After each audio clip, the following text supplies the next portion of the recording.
What if I were to tell you that one of the most dangerous things isn't necessarily food or stress or aging, it's actually the lighting inside your house. The lighting in your house might sound like a very trivial thing, and the reason why so many people don't even see this is because it's been normalized. Everyone uses it, and it doesn't even feel dangerous at all. And this one single environmental mismatch, and when I talk about mismatches, I'm talking about comparing way back in the day when our environment was very, very different compared to modern day. And out of all the mismatches, light is at the top of the list because light affects something called the circadian system. This has to do with your mood, your metabolism, your hormones, and you could be eating fine and actually exercising and sleeping enough, but still have a problem if your lighting is incorrect. Your circadian rhythm is a clock, okay? And it's controlled by light and dark signals. But you also have different clocks in different organs in the body, and they're all synced by this master clock in your brain. And so this circadian system is on a rhythm. And the most important thing about it is this one word right here, contrast. Light and dark. Way back in the day, we were exposed to very bright light during the day. And also, when the sun set, we were exposed to darkness.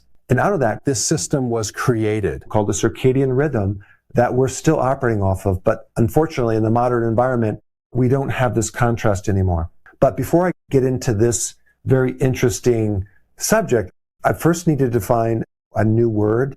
You may know it or you may not. It's called lux. And lux has to do with how bright a light is. Even in your phone, you can actually get an app, a lux meter, and you can actually measure how much brightness from a light is hitting this surface right here or on your body if you hold it very closely.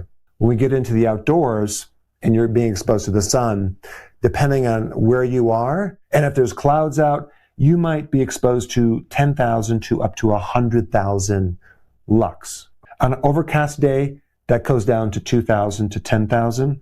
When you're indoors, it can go from 100 to 500, sometimes even more, depending on the lights that you're exposed to. At nighttime, using your phone or watching your TV, that can be between 300 and 1,000 lux. When you're outside and you're exposed to the moonlight, it's very tiny lux, 0.1. Okay, it's almost nothing. And then we have other things like your fireplace, which is like 50. Very, very small amounts of lux. Because of the current modern day lighting situation, we have created the absolute worst environment for our human brains that ever was. And we created this artificial environment where the days are very dim, but the nights are very bright. We also have filtered sunlight through glass because glass is insulated with a gas that prevents UV and infrared. This lack of light signal tells the brain it's not daytime, okay? That's the signal that our brains get. Then at night, we have overhead LEDs. In one of the rooms in my house, we actually have all these LED lights,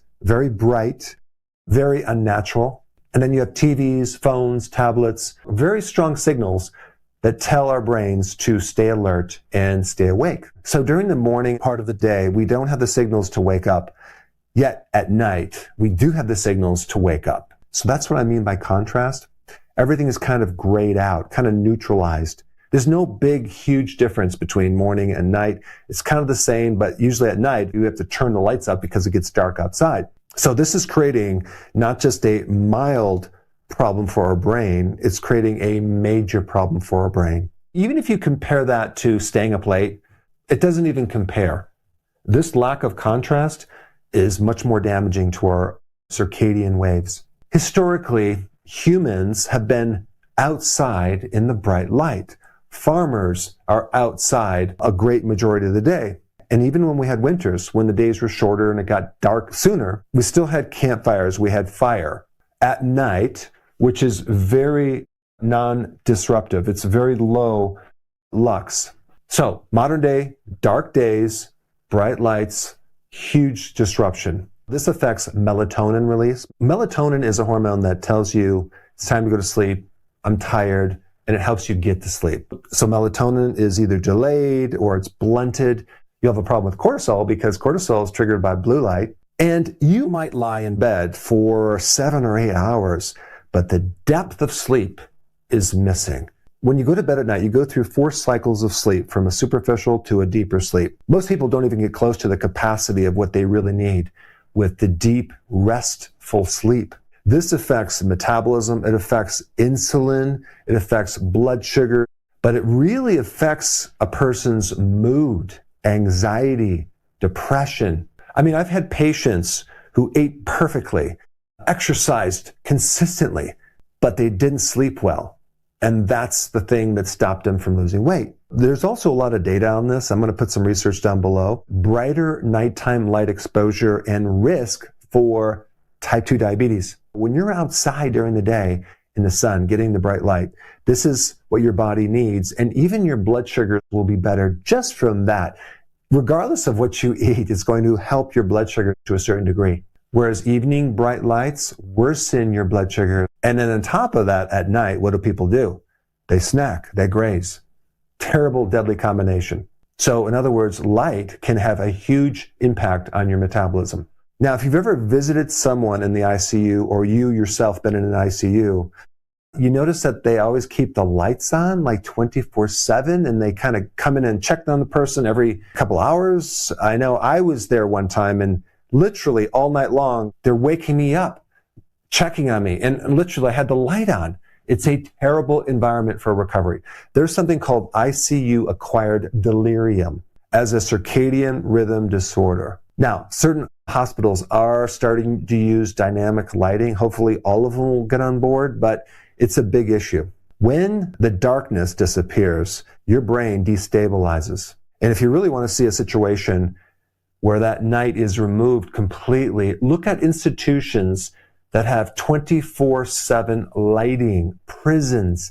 You talk about severe sleep deprivation, mood disorders that come from that. This is why constant or chronic lighting is considered psychologically harmful. The brain desperately needs night, darkness, just as much as it needs light in the sun. Humans have evolved with a lot of contrast, and in modern day, that's pretty much gone. This is called an ancestral mismatch. I have a free download that I want to give to you. This free download is my daily routine in a checklist. This is a routine that I use every day to feel like I'm 18 years old, even though I'm 60 years old, and I want to give it to you for free. And so there's a little link down below. Click it and definitely download that. So the fix for this is not a supplement. It's not discipline. It's not even an environmental correction. Rule number 1, make your days aggressively bright. Get outside before noon and expose yourself to sun. I'm not talking about being burned, but just get out there and get more sun.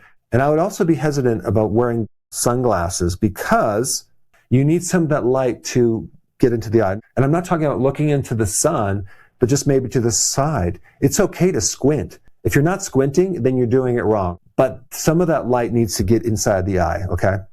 From an angle, okay? Not directly right into the retina. But even cloudy days will work because you are going to be getting certain amounts of light through clouds. Not to the same lux, but you'll get something. Number 2, make night genuinely dark.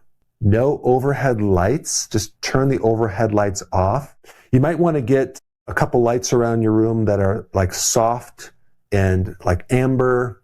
Make your screens dim, especially 3 hours before you go to bed. Now, if you have a fireplace, realize that you're going to get very small amounts of lux. Rule number 3, fix both ends of this contrast scale. You want the first part of your day to have bright light. Okay, now, certain times of the year when it's cold out, you're going to be inside. So in that case, get a bright full spectrum light box or something above your computer. I have one, and I have that turned on in the first part of the day so you can actually get some bright light. It's going to send a signal to your eyes and tell your body to wake up. And then at night, what I do is I replace my light bulbs with incandescent lights, which is much better.